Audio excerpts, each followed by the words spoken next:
Porto e Negócios. Apoio Maritime Law Academy. Abtra e Eldorado Brasil. Apoio institucional Concais. Realização Santa Cecília TV.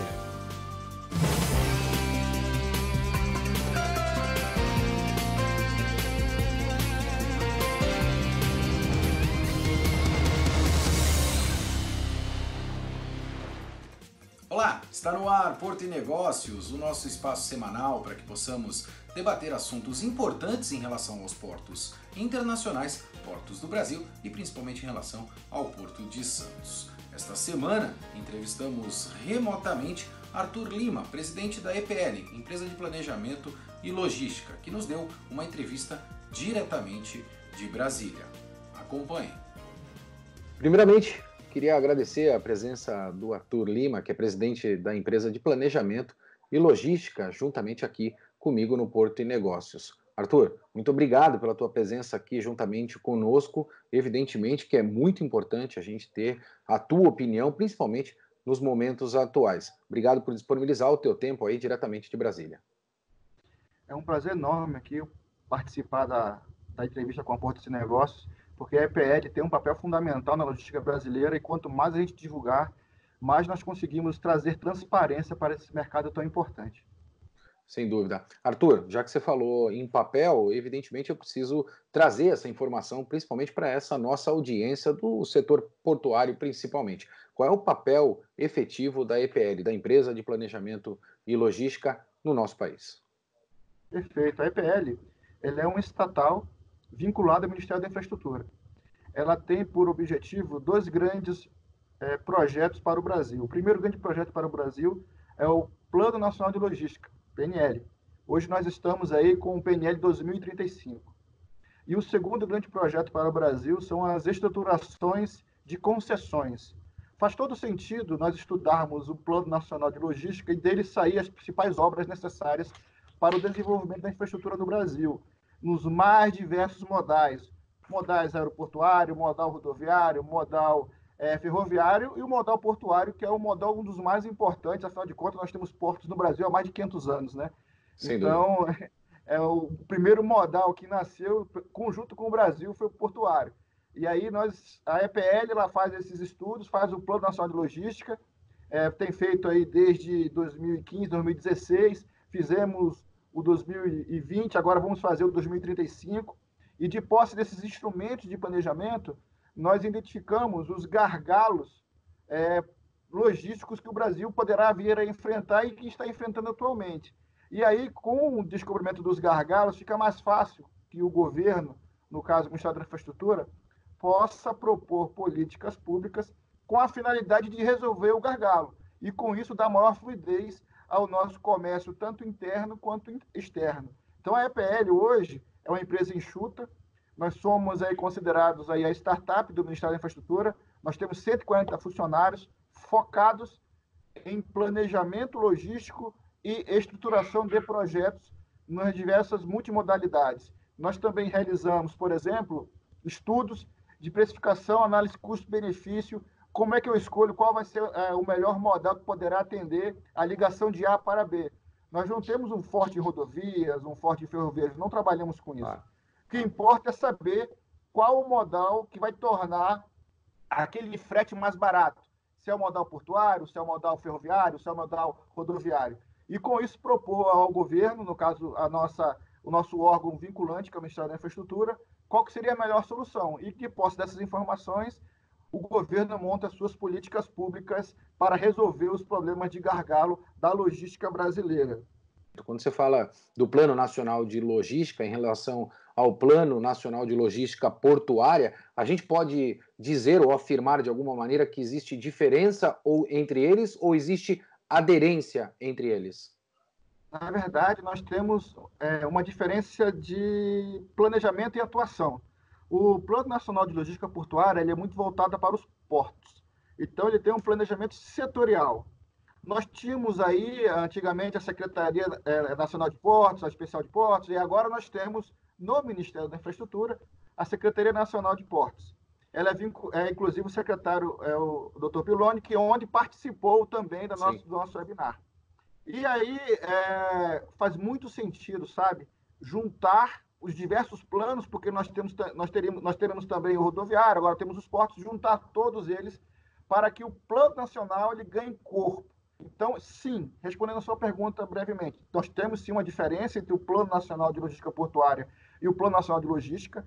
O Plano Nacional de Logística ele é mais abrangente, ele detém capacidade de identificar as origens e destino das cargas, que é muito fundamental para o porto. O porto ele é o grande hub de entrada e saída de mercadorias. Mas eu tenho que saber de onde elas estão vindo e para onde elas irão. Claro. E aí o PNL ele traz essa informação. E quando você pega uma decisão muito acertada do ministro Tarcísio, junto ao secretário Pironi, de adentrar o PNLP dentro do PNL, você ganha muito na questão da logística portuária. Nós estamos vendo um desenvolvimento muito forte da logística portuária a partir do momento que nós consigamos internalizar o PNLP dentro do PNL. Nós falamos do Plano Nacional de Logística, falamos do Plano Nacional de Logística Portuária e a gente precisa complementar com o PDZ. A gente teve o anúncio mais recentemente, principalmente aqui no Porto de Santos, do Plano de Desenvolvimento e Zoneamento. Entendemos também que este PDZ tem aderência tanto com o planejamento da área portuária como também com o planejamento nacional de logística? Sim, temos que entender primeiro que o PDZ ele é de competência de cada autoridade portuária. É claro que eu ouvido o CAP, né, que é o Conselho da Autoridade Portuária. E a sua aprovação, a aprovação do PDZ, ele compete ao Secretário Nacional de Portos e Transportes Aquaviários, que é por delegação do MINFRA. Nós não estamos ainda trabalhando para fazer os PDZs, mas estamos aqui trabalhando, por exemplo, nos planos mestres portuários. Então, nós vemos com muita sinergia as informações que o PDZ pode trazer para os planos mestres e, com isso, melhorar o planejamento portuário nacional. O CAP, ele ainda continua com uma função deliberativa na tua visão ou ele vai, a partir de algum determinado momento, deixar de ser consultivo e voltar a ser deliberativo? Porto e Negócios vai para um breve intervalo, a gente volta já já.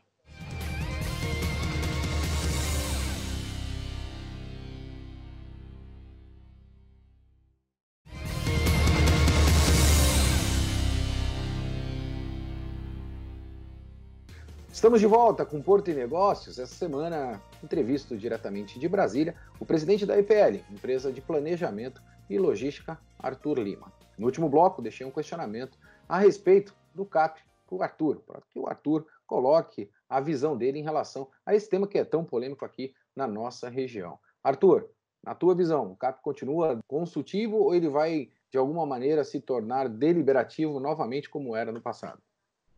Então, essa é uma pergunta bem interessante, porque ela extrapola muito a competência da PL respondê-la. Mas, falando como um executivo aí que trabalha com planejamento logístico, é importante ouvir o MINFRA a respeito ao tema, né? Porque ele é que realmente define essa questão dessa política pública em relação ao CAP. Indiscutivelmente. Arthur, a gente soube do evento que ocorreu, o webinar, discutindo uma série de temas e abordando uma série de temas importantes em relação a essa questão do planejamento. Você pode trazer com exclusividade para nós tudo aquilo que foi abordado num evento tão importante como esse e de que maneira foi feito esse evento? Remotamente também, uma vez que nós estamos aí em tempos de Covid-19? No vídeo anterior eu falei que a EPL não para, né? A EPL é startup do governo. Então, nós tínhamos já previsto esse evento, que seria o evento para ouvir as autoridades e os players da área portuária para efetivar o início da fusão PNLP com PNL. E nós não poderíamos deixar de fazê-lo, sob o risco de comprometer o nosso cronograma de entrega do PNL. Nós temos aí como compromisso com o ministro Tarcísio entregar até final de 2020. Então, se nós fôssemos atrasar, se nós fizéssemos agora, nós iríamos atrasar a entrega do objeto. Resolvemos fazer o webinar e, para nossa surpresa, surpreendeu e superou toda e qualquer expectativa. Nós tivemos aí participações de grandes atores do setor, tivemos participação dos tribunais de conta, tivemos participação de todos os ministérios, de todas as agências reguladoras, o pessoal da ANTAC estava presente. Então, o próprio pessoal da SFPP, da Secretaria, a secretária Natália Marcassa, e o secretário Piloni, o secretário nacional de Portos, isso demonstra o vulto que tomou o evento. Claro. Nós tínhamos aí a perspectiva de recebê-los aqui em Brasília, ver que o pessoal conseguiu participar, realizar perguntas, tirarmos dúvidas, por meio da web, indica que esse caminho é o que nós estamos esperando para os próximos. Nós teremos alguns outros eventos na área portuária, é importante frisar sobre isso, e nós acreditamos que o evento pela internet ele tem um maior alcance. Então é bom o seu pessoal já se preparando e colocar na agenda, que nós teremos outros eventos por meio da internet, e ele foi um sucesso. As perguntas, elas foram respondidas, inclusive, pelo próprio secretário Piloni, teve uma pergunta que ele respondeu, e aí isso demonstrou que o caminho é esse, não tem mais volta. E nós esperamos contar com vocês novamente e com o pessoal da área portuária nos próximos, porque é muito importante a participação da população, em especial aquelas pessoas que estão efetivamente trabalhando no processo. A EPL ela tem investido considerável recursos orçamentários próprios para poder fazer o Plano Nacional de Logística. E nós entregamos isso gratuitamente para a população por meio da disponibilização do plano na internet, na página da EPL. Então, se o pessoal quiser ter maiores conhecimentos sobre o tema, basta acessar a página da EPL a respeito do PNL. Arthur, eu quero já te agradecer através da tua assessoria, em virtude do fácil acesso que a gente tem, principalmente para trazer essas informações para esse público tão qualificado que nós temos dentro do Porto e Negócios. Você acredita que nós estamos saindo de portos 4.0, que nós estávamos discutindo até mais recentemente, antes da crise, para esse portos 5.0, em prol dessa experiência, até propriamente do evento? A gente vai transicionar de 4 para 5 rapidamente? Então, essa é uma pergunta bem interessante, porque ela demonstra aí a profundidade com que a Portos de Negócios trata do tema. Realmente, é uma revolução. O vírus, ele trouxe coisas muito ruins, inclusive com as mortes de pessoas que são bastante caras para todos nós. Mas ele também trouxe a possibilidade de ampliar a rapidez com que as coisas precisam se tornar práticas. Então, nós entendemos sim que haverá uma mudança muito substancial dos portos 4.0 para os portos 5.0. Arthur, a gente comentou em relação ao evento que ocorreu e uma das questões que foram abordadas neste evento foram em relação aos custos efetivamente dos terminais. De que maneira isso foi abordado e o que vem pela frente para que a gente possa trazer essa informação, principalmente aqui para a região sudeste? Então, a EPL não propõe rever custos, né? Até porque os custos são de cada operador portuário. O que nós fazemos em parceria com a ANTAC é captar os valores médios para que possamos melhor modelar e calibrar o PNL. Isso é fundamental que a gente tenha isso. Claro. Nós temos que saber, por exemplo, que nós temos custos de transporte de cargas por meio de Antofagasta muito mais barato do que pelo Porto de Santos. O termo Reis lá é muito mais barato. E nós temos que buscar sempre a diminuição de custos, para que nós possamos exportar mais e receber mais mercadorias. Isso entra em análise por meio da EPL. Então, nós verificamos os custos, mas não entramos efetivamente no questionamento dos custos aos operadores portuários. Então, isso dá a flexibilidade para que as empresas de transporte elas possam, por exemplo, decidir se vão para Santos ou se vão para Miritituba, por exemplo. E com isso, a EPL participa fundamentalmente nessa estruturação. Veja, nós estamos estruturando a ferrovia da Ferrogrão, por exemplo. Nós fizemos as análises da concessão da Ferrogrão. Ela vai mudar consideravelmente a viabilidade logística para a região norte do país. O porto de Miritituba vai crescer substancialmente. Isso tudo, os operadores portuários têm que estar em mente para a redução de custos logísticos, para que consigam puxar mais e mais cargas para o seu terminal portuário. Certo afirmar que Porto 5.0 teremos um novo arranjo logístico nacional no nosso país?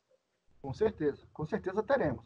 Veja, quando tivemos a implantação da Ferrogrão, a 163, ela trouxe somente a sua pavimentação, que foi concluída conforme determinação do presidente Bolsonaro e cumprida com bastante galhardia pelo ministro Tarcísio, uma redução de 20% no frete. Então, já houve um aumento de veículos pegando a 163 indo para Miritituba. Antes, o motorista, o nosso querido caminhoneiro, ele fazia 2 ou 3 viagens por mês, porque ele perdia muito tempo na rodovia que não estava pavimentada. Agora ele faz 6, 7, 8 viagens por mês. ele reduziu o valor do frete e está ganhando mais recursos para o seu sustento. Isso é muito bom para toda a cadeia. E com isso, nós estamos dando uma nova saída portuária para o Brasil, efetivamente o Porto de Miritituba, no Pará. Arthur, eu vou ter que chamar o nosso intervalo, mas eu vou deixar mais um questionamento. Eu me recordo em certa oportunidade quando eu estava no Porto de Rotterdam, um dos portos mais automatizados do mundo, e o diretor operacional acompanhou a tua linha de raciocínio e me disse o seguinte: o cliente mais importante de um porto é o caminhoneiro. Porto e Negócios vai para um breve intervalo, roda o destaque portuário dessa semana.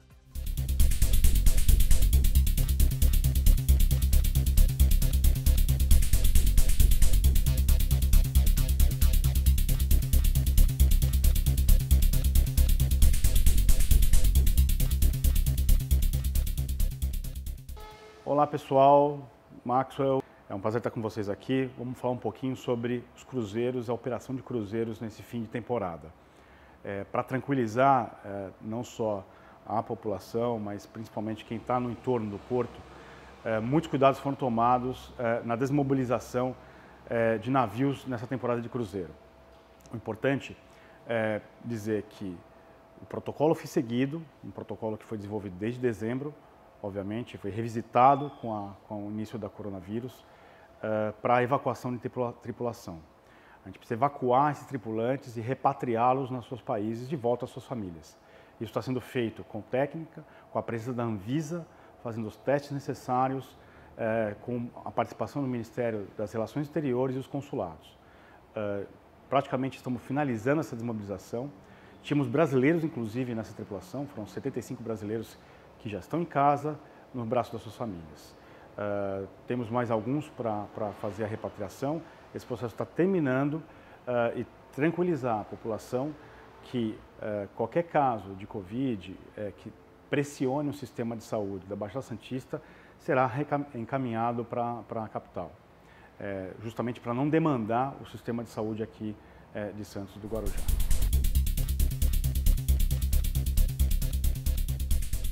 Sobre a MP 945, o que a gente pode afirmar, ela veio para completar um conjunto de instrumentos de gestão e regulação de combate à Covid.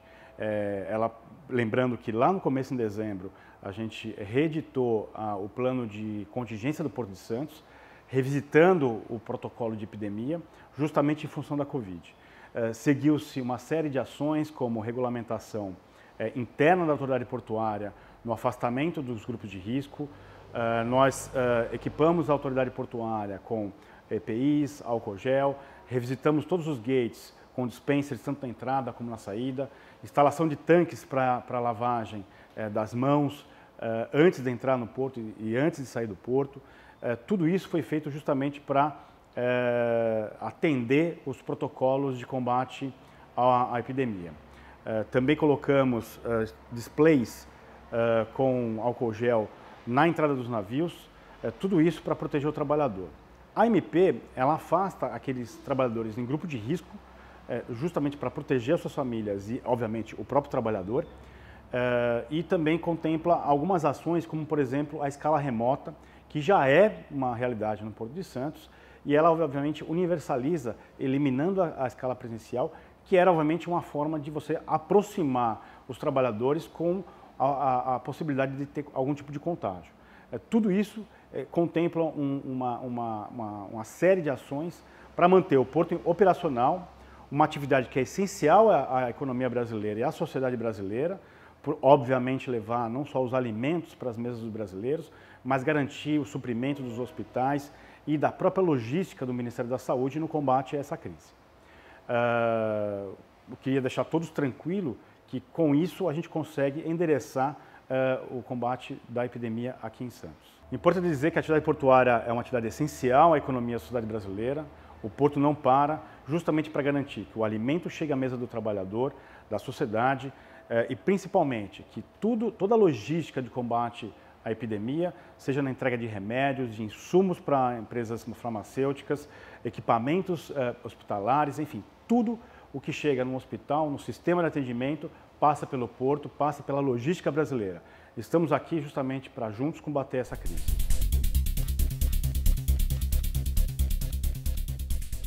Para falar um pouco da atividade da economia portuária, temos dois assuntos importantes para encostar. Primeiro, o primeiro trimestre do Porto de Santos foi um trimestre recordista. Nós operamos em container 10% a mais do que o ano passado e em carga geral entre 3,5% e 4% no cômputo geral das cargas no Porto de Santos. Obviamente isso se dá por alguns eventos. O primeiro dele, obviamente, é a alta do dólar, com um nível do dólar acima de R$5, a commodity, toda a produção brasileira, ela é bem trabalhada no comércio exterior e, obviamente, posicionando o Porto de Santos como um principal porto para a exportação dessa carga. Um outro ponto importante é justamente a saída do TCU, da aprovação do arrendamento de 2 novos terminais de celulose na Ponta da Praia, o que vai compor o maior corredor de exportação de celulose do mundo. Isso garante com que a indústria de celulose brasileira, que é uma das principais e mais competitivas do mundo, tenha um corredor de exportação com uma logística eficiente. É importante dizer que o cronograma desse processo, ele se mantém, mostrando para o país que, a despeito da crise da Covid-19, a gente está no trilho na exploração portuária, na atividade portuária e nas ampliações que temos que fazer aqui em Santos. Eu queria agradecer o momento de estar com vocês aqui para falar um pouco do Porto de Santos e do nosso trabalho aqui para combater a crise do Covid e garantir que a atividade portuária não pare. Espero vê-los de novo no próximo momento. Até lá!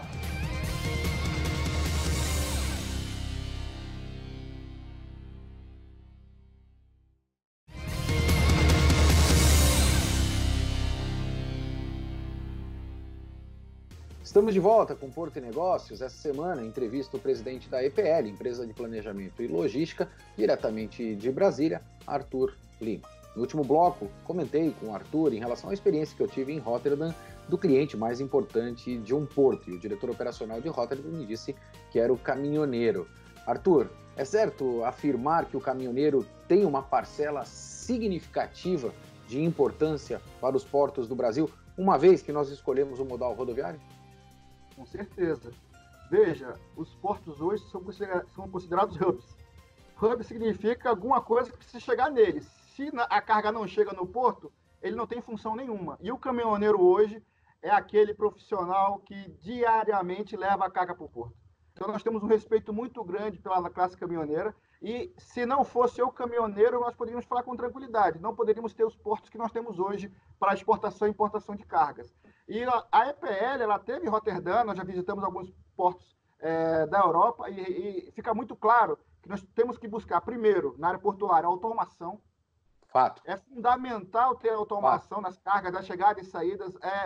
É inconcebível que o nosso tempo de tratamento das cargas seja muito superior ao porto de Roterdã, por exemplo. Nós temos que buscar uma solução para isso, porque cargas mais rápidas significam maior velocidade de transporte e eficiência também.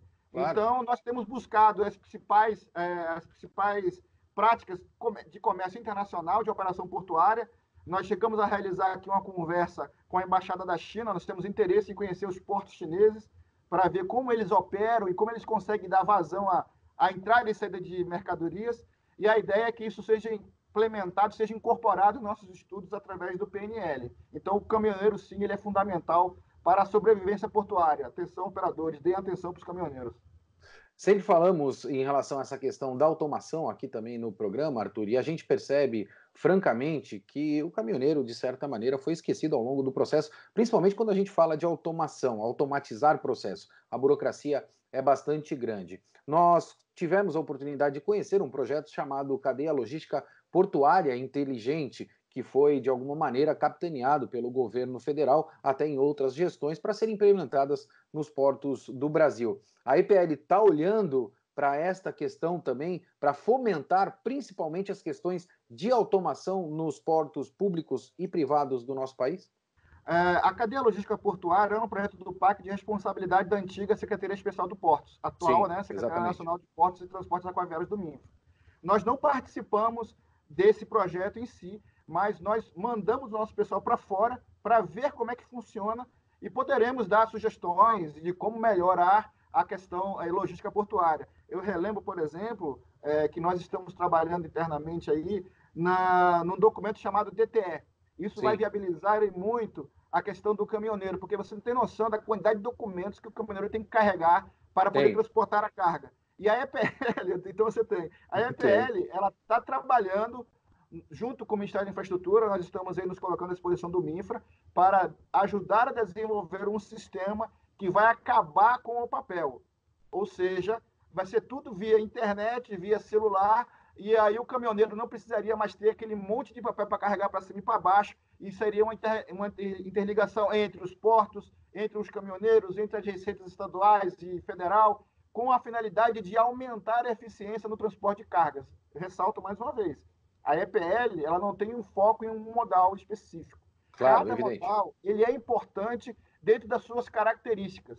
Não existe modal mais barato que o portuário para o transporte de longa distância por meio da viabilidade dos grandes navios. Mas o modal interno, rodoviário, tem a sua importância e ferroviário mais ainda. O que nos importa é saber qual é o custo para levar uma carga de A para B e como eu faço para diminuir esse custo, aumentando a eficiência. Esse é que é o papel da EPL dentro desse processo. A gente percebe que inúmeros portos no Brasil se candidataram a ser um hub port.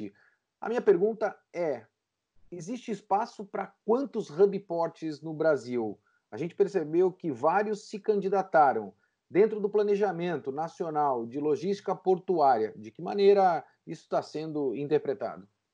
Então, nós vimos também, estudamos a questão, o hub ele pode ser tanto portuário quanto aeroportuário, nós temos grandes aeroportos também que trabalham com isso, e aí o hub ele faz um papel de concentrador de carga, embora que o modelo é bem brasileiro, né, um pouco diferente do internacional. E o nosso maior caso de exemplo é o Porto de Santos, é o maior porto em relação à logística de container, dos granéis líquidos, derivados de carga geral solta. A nossa visão, enquanto empresa de planejamento, é que cabe essa definição ao mercado fazer. O mercado é que ele vai escolher qual o melhor porto, qual o melhor hub, fundamentado principalmente em custo.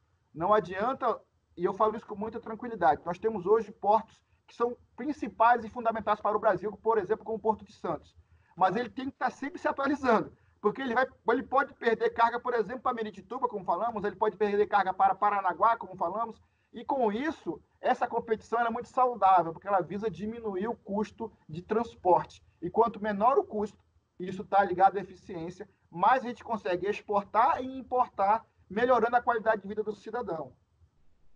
Arthur, a gente está chegando ao final do nosso programa e eu queria fazer a minha última colocação e pegar a tua percepção também. No meu entendimento, o porto não para, e o porto é negócio, mas sem negócio, o porto para. Como é que a gente vai encarar o segmento portuário pós essa crise do Covid-19?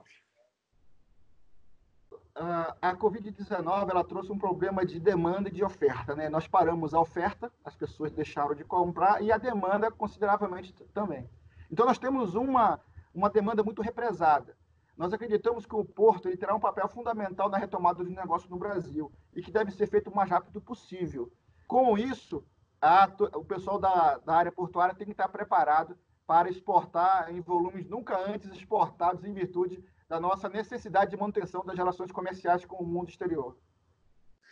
Sem dúvida. Arthur, eu agradeço imensamente a tua presença aqui conosco e peço, não só a você, mas também a todo o governo federal que olhe com bastante carinho esse pós-crise, porque se nós temos aí uma competitividade, entre aspas, falando da oferta para com a demanda, nós não podemos também sofrer um processo inflacionário. Isso é bastante preocupante e a gente quer contribuir para que o nosso país continue se desenvolvendo. Muito obrigado pela tua presença, Arthur.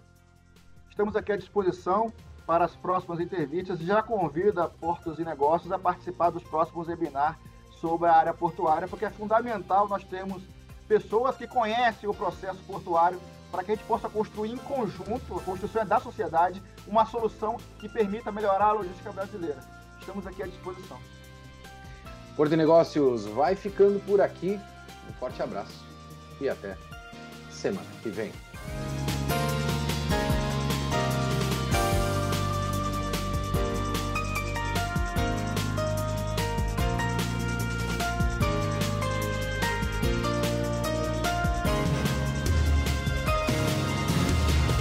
Porto e Negócios. Apoio Maritime Law Academy. Arbitra e Eldorado Brasil.